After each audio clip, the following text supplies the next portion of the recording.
So I came across this on Twitter. You got to check this out. DPS Chief Stephen McGraw says this. Now, and I'll tell you this, I had money in the bank. So why and how is being looked at right now. And I'll tell you this, thousands of more leads are being looked at right now because we haven't.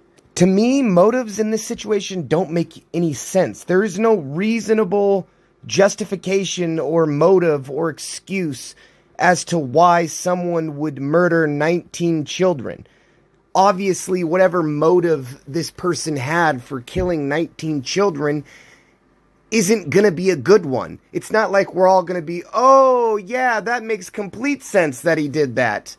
No, there is nothing besides maybe him having a tumor on his brain where the public would accept the motive or accept any type of reasoning for why this 18-year-old decided to do what he did. So I don't think motive is that important. The only reason it would be important is to try to prevent the next tragedy. But I don't think understanding his motives is going to help us in preventing the next tragedy.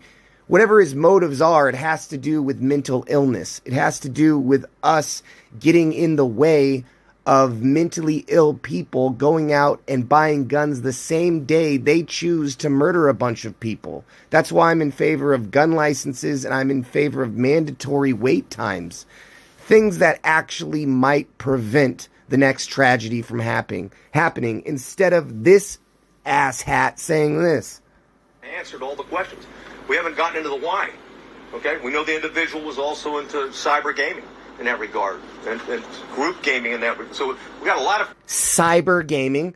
Look at the way he describes it, trying to make it sound evil. Cyber gaming. Oh my God. What do you mean? Online multiplayer? Cyber gaming. I've never once heard it explained like that. Absolutely ridiculous that someone goes out and buys a gun the same day and murders a bunch of people. And we're going to talk about how that person was into cyber gaming. I can guarantee you the online gaming had nothing to do with his actions. Nothing.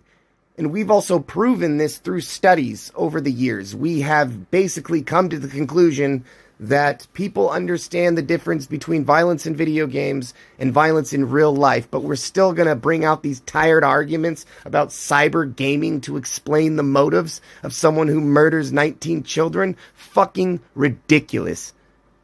A lot of questions are out there, and we're seeking answers, but we've got an obligation. We'll continue to update you when we find something out. Hey, the woman in the yes. Money. How about you explain why it took the officers so damn long? Well, it didn't actually take them an amount of time because they never actually went in and did anything. It was the Border Patrol that showed up. So how about you give us a minute-by-minute account of the incompetence and cowardice of the police department instead of going into the motive of cyber gaming. Absolutely ridiculous that the police department would try to shift the blame away from the police department, and also the fact that it was a gun that was used to kill these people, not a fucking Xbox controller.